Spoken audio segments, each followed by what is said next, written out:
नमस्कार दोस्तों, मैं हूं डॉक्टर प्रेमा चौधरी। आप सभी का स्वागत है। आज मैं आपको बताने जा रही हूं कॉन्स्टिपेशन या कब्ज के बारे में। होम्योपैथी से संबंधित सभी जानकारी के लिए सब्सक्राइब बटन को दबा लें, साथ ही बेल आइकन को प्रेस कर दीजिए जिससे आपको नोटिफिकेशन मिल सके। हमारे शरीर से मल का निष्कासन होना बहुत ही आवश्यक प्रक्रियाओं में से एक है। जब हमारे शरीर में मल का निष्कासन सही ढंग से नहीं होता है तो उस स्थिति को हम कब्ज कहते हैं।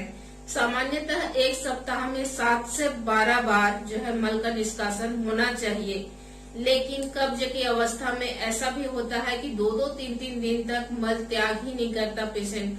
तो इस तरह की स्थिति जिसमें जो है फ्रीक्वेंसी इसकी घट जाए, मल त्यागने की आवृत्ति कम हो जाए और मल जो है वो शरीर में इकट्ठा हो जाए, या फिर पेशेंट जो है मल त्याग करने जाता तो है पर उसे ठीक से पास नहीं होता, वो इसका स्टूल जो है कुछ अंदर रह जाता है। इस तरह की अनुभूति होती है, यानी पेट पूरी तरह से साफ नहीं होता है, या फिर पखाने में बहुत ज्यादा जोर लगाना पड़ता है।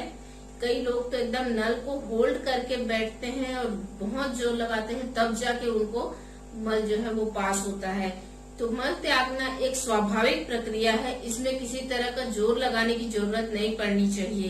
तो अगर जोर लगाना पड़ रहा है तब ये भी कब्ज है।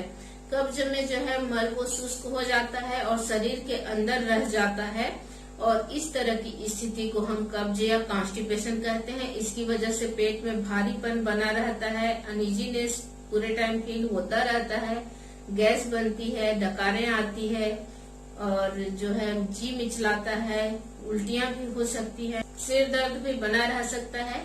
इस तरह से कब्ज की वजह से कई सारी परेशानियां जो हैं वो उत्पन्न हो सकती हैं। कब्ज के शुरुआती दिनों में अगर हमने इसका ट्रीटमेंट नहीं किया तो इसकी वजह से दूसरी बीमारियां भी हो सकती हैं, जैसे कि हिमोराइड्स या बवासीर जिसे हम कहते हैं। मल के साथ खून जा सकता है, एनोरेक्टल डिसीजेस हो सकती हैं, यहाँ तक कि कैंसर जैसी भयानक बीमारी भी हो सकती है। इसकी वजह से फिशर्स बन सकते हैं, फिसुला बन सकता है। तो इस तरह की समस्याएं जो हैं होती हैं जो बहुत ही पेनफुल हो सकती हैं, इसलिए कब्ज का प्रॉपर ट्रीटमेंट करवाना बहुत ही जरूरी है।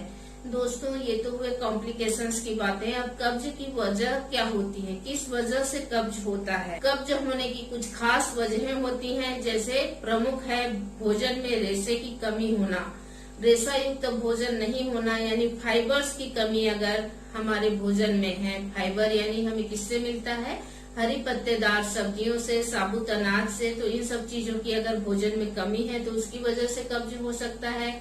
जल की कमी, अगर आप बहुत कम पानी पीते हैं तो भी कब्ज हो सकता है। बहुत ज्यादा उपवास करते हैं तो उससे भी कब्ज हो सकता है। अगर आप जो है किसी बीमारी से ग्रसित हैं, जैसे मेटाबॉलिक डिसऑर्डर्स हैं, जैसे डायबिटीज है, हाइपोथायराइडिज्म, इसी तरह से कुछ न्यूरोलॉजिकल डिसीजेस हैं, जैसे पार्किंसोनिज्म है और मल्टीपल स्क्लेरोसिस है, स्पाइनल कार्ड डिसीजेस हैं, और इस तरह के जो बीमारियां हैं उनके कारण से आपको कब्ज हो सकता है। कुछ दवाइयां हैं जिनके इस्तेमाल की वजह से भी कब्ज हो सकता है। कुछ लोगों को आदत होती है परगेटिव्स लेने की। सबको एक जैसे ही मल साफ हो या सुबह शाम दोनों टाइम जाए ऐसा जरूरी नहीं है, लेकिन लोगों को लगता है कि ये दवाई मैं खा लेता हूँ तो मेरा पेट अच्छे से साफ होता है, और इस तरह से वो एक लत बना लेते हैं और परगेटिव्स, लग्जेटिव्स जो है वो ज्यादा यूज करने लगते हैं। तो इस तरह के लग्जेटिव्स के मिसयूज की वजह से भी कब्ज हो सकता है और इसके वजह से और नुकसान पहुंच सकता है। और इसके साथ ही कुछ और दवाइयां होती हैं, जैसे ओपिएट्स होते हैं, एंटासिड्स होते हैं और आयरन की गोलियां होती हैं। इनकी वजह से भी कब्ज हो सकती है। बहुत ज्यादा गरिष्ठ पदार्थों का सेवन करना, बहुत ज्यादा वसा युक्त चीजों को खाने की वजह से कब्ज हो सकता है। शारीरिक गतिविधि बहुत ज्यादा कम होना, भले ही आप मानसिक काम कितना भी करते हैं, अगर शारीरिक गतिविधि आपकी नहीं होती है, व्यायाम या कसरत किसी तरह का नहीं करते हैं, तो उसकी वजह से भी कब्ज हो सकता है। सही समय पर भोजन नहीं करना, भोजन को अच्छे से चबा चबा कर नहीं खाना, इनकी वजह से भी कब्ज हो सकता है। जिस तरह से आप भोजन के लिए रूटीन बनाते हैं उसी तरह से खुद के लिए और बच्चों को भी ये आदत डालनी चाहिए कि सुबह उठते से ही टॉयलेट जाके बैठना चाहिए थोड़ी देर, जिससे कि मल पास हो जाए। और इस तरह से आप नियमित करेंगे तो एक रूटीन बन जाएगा, जिससे कि आपका पेट अच्छी तरह से साफ होगा। समय से नहीं जाने की वजह से भी कब्ज होता है, क्योंकि अगर मल कोलोन में पड़ा रह जाता है तो कोलोन में जो मल पड़ा रहता है उसमें से वाटर जो है रीएब्जॉर्ब हो जाता है, जिसकी वजह से वो और ज्यादा शुष्क हो जाता है और पास नहीं होता है। तो इस तरह की चीजों से जो है कब्ज होता है। अब हम कब्ज से कैसे बच सकते हैं? कब्ज से बचने के लिए रेशे युक्त आहार लेना चाहिए, यानी ऐसी डाइट लेनी चाहिए जिसमें फाइबर्स प्रचुर मात्रा में हो। हरी पत्तेदार सब्जियां लेनी चाहिए, आंवला खाना चाहिए, बेल, आंवला, नींबू और पालक, गाजर, इन सारी चीजों को अपने आहार में शामिल कीजिए। मौसमी फलों का उपयोग कीजिए, ज्यादा से ज्यादा रेशे युक्त आहार लीजिए, साबुत अनाज लीजिए। इसके अलावा जो है आप पानी प्रचुर मात्रा में पीजिए। एक वयस्क व्यक्ति को 3 लीटर पानी कम से कम पीना ही चाहिए। तो अगर आप कम पानी पीते हैं तो उसको बढ़ा दीजिए, पानी अच्छे से पीजिए। शारीरिक गतिविधि कीजिए, क्योंकि बैठे रहने से कब्ज होता है। तो बैठे रहने के बजाय जब भी आपको मौका मिलता है आप कुछ न कुछ शारीरिक गतिविधि कीजिए, कसरत कीजिए, योगाभ्यास कीजिए, सुबह टहलिए। भीगा चना, बेल, नींबू, संतरा और आंवला, इस तरह की चीजें जो है अपने आहार में शामिल कीजिए, जिससे आपको फायदा होगा। कब्ज की स्थिति जो है नियमित नहीं होगी। तो इस तरह से आप कब्ज से बच सकते हैं। अगर कब्ज हो गया तो ये किसी और बीमारी की वजह से तो नहीं हुआ है, इसको रूल आउट कराने के लिए प्रॉपर टेस्ट कराइए। एनोरेक्टल डिसीजेस की जानकारी के लिए आप कोलोनोस्कोपी करवा सकते हैं, रेक्टोस्कोपी करवा सकते हैं, आप जो है सिग्मोइडोस्कोपी करवा सकते हैं, बेरियम इनेमा टेस्ट करवा सकते हैं, जिससे एनोरेक्टल डिसीजेस के बारे में पता चल सकता है। अगर ओल्ड प्यूपिल हैं, बच्चे हैं जिनको कब्ज के साथ साथ में ब्लीडिंग की प्रॉब्लम हो रही है, तो ये सारी जांचें करवाना जो है बहुत जरूरी हो जाता है। और अगर इस तरह की कोई ब्लीडिंग वगैरह की समस्या नहीं है तो वैसी स्थिति में आप जो है सामान्य दवाइयां देकर 1 महीने तक देख सकते हैं। उसके बाद भी अगर कब्ज बना हुआ है तो और ज्यादा टेस्ट वगैरह करवाने की जरूरत है। आप जो है थायराइड फंक्शन टेस्ट करवा सकते हैं कि थायराइड सही से काम कर रहा है कि नहीं, इसकी जानकारी के लिए। और इस तरह से आप कुछ और टेस्ट वगैरह जो है करवा करके जान सकते हैं कि आपको कब्ज जो है वो क्यों है। और अगर आपकी डाइट और लाइफस्टाइल में कुछ प्रॉब्लम है जिसकी वजह से कब्जियत है तो उसको दूर कीजिए, अपना लाइफस्टाइल सुधारिए। तो इस तरह से आप कब्ज से बच सकते हैं। अब बात करते हैं होम्योपैथिक दवाइयों की, जिनसे हम कब्ज में राहत पा सकते हैं। पहली मेडिसिन है एलुमिना। एलुमिना मेडिसिन कब्ज की बहुत ही अच्छी मेडिसिन है। एलुमिना में कब्ज जो होता है उसका खास लक्षण है बहुत ज्यादा जोर लगाना पड़ता है। पखाने में इतना ज्यादा जोर लगाना पड़ता है पेशेंट को कि वो नल वगैरह जो होता है उसको पकड़ करके एकदम ताकत से प्रेशर देता है, तब जाके उसका मल पास होता है। इवन सॉफ्ट स्टूल के लिए भी बहुत ज्यादा स्ट्रेनिंग की रिक्वायरमेंट होती है। तो अगर इस तरह का कब्ज है जिसमें बहुत ज्यादा जोर लगाना पड़ता है, यहाँ तक कि अगर मल कड़ा नहीं है, मुलायम है, तो भी अगर जोर लगाना पड़ता है। जो इन्फेंट्स में कब्ज होता है यानी नवजात शिशुओं के कब्ज के लिए भी यह बहुत ही अच्छी मेडिसिन है। ओल्ड प्यूपिल या नवजात शिशु या ऐसी महिलाएं जो बिल्कुल भी शारीरिक गतिविधि नहीं करती हैं, उनके कब्ज में अगर बहुत पहले से जो है स्टूल की हाजत होती है, लंबे समय तक इस तरह की हाजत होते रहने के बाद में बहुत ज्यादा जोर लगाने के बाद अगर स्टूल पास होता है, तो ऐसी स्थिति में आप एलुमिना मेडिसिन का इस्तेमाल कर सकते हैं। इसके अलावा और भी बहुत सारी मेडिसिन हैं कब्ज की। अगली मेडिसिन है नक्स वोमिका। जब स्टूल पास करने की हाजत यानी इच्छा जो है बार बार होती है, बार बार आपको अर्ज आता है, बार बार अर्जिंग होती है कि स्टूल पास किया जाए, और जब आप स्टूल पास करने जाते हैं तो बहुत थोड़ी मात्रा में होता है, अनसेटिस्फैक्टरी होता है, यानी आपको लगता है कि अभी भी अंदर रह गया, और थोड़ी देर शांत हो जाता है और थोड़ी देर बाद फिर इच्छा होती है स्टूल पास करने की, फिर से हाजत होती है। तो इस तरह से फ्रीक्वेंट अर्जिंग होती है और इनफेक्चुअल अर्जिंग यानी जो कि पूरी तरह से साफ नहीं हो पाता। इस तरह से आपको बार बार अगर मल त्यागने की इच्छा हो रही है और वो पूरी तरह से साफ नहीं हो रहा है तो ऐसी स्थिति में नक्स भूमिका बहुत ही बेहतरीन मेडिसिन है। ये मेडिसिन हम इस्तेमाल कर सकते हैं।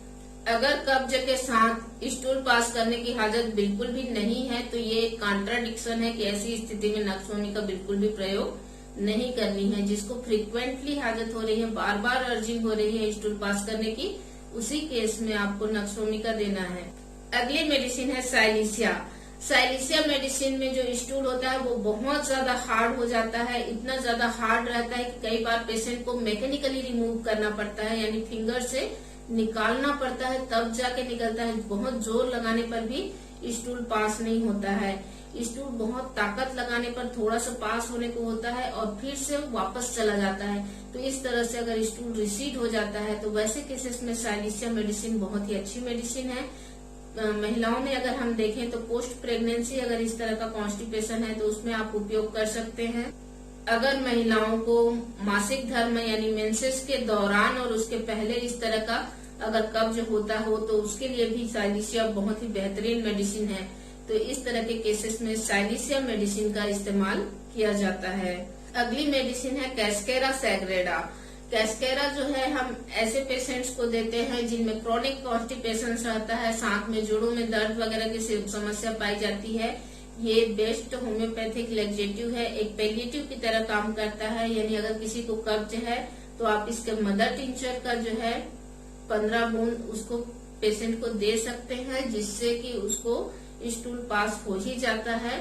कैस्केरा जो है पुराने कब्ज के साथ में अगर सिर दर्द रहता है, गैस्ट्रिक हेडेक रहता है, साथ में जोड़ों में दर्द रहता है, किसी को अगर बवासीर वगैरह हो गए हैं कब्ज की वजह से और इस तरह से कब्ज बना रहता है तो वैसे स्थिति में जो है कैस्केरा का नियमित इस्तेमाल करने से ये नॉर्मल फंक्शनिंग को अपने टॉनिक इफेक्ट से फिर से इस्टेब्लिश कर देती है। अगली मेडिसिन है ओपियम। ओपियम हम ऐसे पेशेंट्स को देते हैं जिसमें कई दिनों तक स्टूल पास करने की हाजत ही नहीं होती है, यानी मल त्यागने की इच्छा ही नहीं होती है। मल अंदर पड़े रहता है लेकिन पेशेंट को बिल्कुल भी उसकी फिक्र नहीं होती है कि अंदर मल पड़ा हुआ है, उसको अर्जिंग आती ही नहीं है, तो इसको स्टूल लग रहा है, इस तरह का होता ही नहीं है। ऐसे केसेस में आप ओपियम मेडिसिन का इस्तेमाल करते हैं। इसमें भी साइलिसिया की तरह बहुत सख्त मल हो जाता है जो कि पास करने पर जोर लगाने से जो है थोड़ा बाहर निकल के फिर से रिसीड हो जाता है। इस तरह के केसेस में आप ओपियम जो है 30 पोटेंसी में यूज कर सकते हैं। अगली मेडिसिन है ग्रेफाइटिस। ग्रेफाइटिस मेडिसिन भी हार्ड स्टूल के लिए बहुत ही अच्छी मेडिसिन है। अगर कब्जियत बनी रहती है, खास करके मोटे लोगों में अगर बहुत ज्यादा कब्जियत है, साथ में स्किन प्रॉब्लम्स हैं, जो मल होता है उसमें स्लेस्मा लिपटा हुआ रहता है, तो इस तरह से म्यूकस थ्रेड्स के साथ में अगर लार्ज स्टूल पास हो रहा है तो उसके लिए ग्रेफाइटिस एक बहुत ही अच्छी मेडिसिन है। अगली मेडिसिन है इसकी ब्रायोनिया। ब्रायोनिया मेडिसिन में हार्ड नॉटी स्टूल होता है एज ए बर्न्ट, यानी बहुत ही कड़ा और बड़ा लार्ज साइज का जो है मल निकलता है और वो एकदम सख्त रहता है, एकदम ऐसे लगता है जैसे जला हुआ, जैसे इस तरह का मल अगर त्याग करता है पेशेंट जो है, जो बहुत ही डिफिकल्टी के साथ करता है और उसे भी मल त्यागने की हाजत नहीं होती है। इस तरह के लक्षण के साथ पेशेंट को बहुत ज्यादा प्यास लगती है, एक ही बार में बहुत सारा पानी पी जाता है और फिर काफी देर बाद पीता है। तो इस तरह के लक्षण अगर रहते हैं तो ब्रायोनिया मेडिसिन जो है वो ज्यादा इफेक्टिव है। बायोकेमिक में अगर हम देखें तो एक काली म्यूर करके मेडिसिन आती है। काली म्यूर 6x में अगर आप 8 से 10 ग्रेन मॉर्निंग में गुनगुने पानी के साथ दे देते हैं तो कितना भी कॉन्स्टिपेशन हो, स्टूल पास हो ही जाता है। तो इस तरह से हम देखते हैं कि होम्योपैथी में बहुत सारी मेडिसिन हैं जिनकी मदद से पुराना कॉन्स्टिपेशन जो है हम जड़ से खत्म कर सकते हैं। जिस तरह से किसी दूसरी पद्धति में आप अगर कब्ज की दवाइयां लेते हैं तो वो हमेशा लेती ही रहनी पड़ती है, पर होम्योपैथी में अगर आपका कब्ज जो है वो ठीक होता है तो पूरी तरह से ठीक हो जाता है और आपको ये दवाइयां लाइफ लॉन्ग खाने की जरूरत नहीं पड़ती है। तो अगर आपको कब्ज है या कोई भी प्रॉब्लम है, हेल्थ इश्यू है, तो अपने नजदीकी होम्योपैथ से मिलिए। होम्योपैथी में सभी तरह की बीमारियों का बहुत ही अच्छा इलाज है।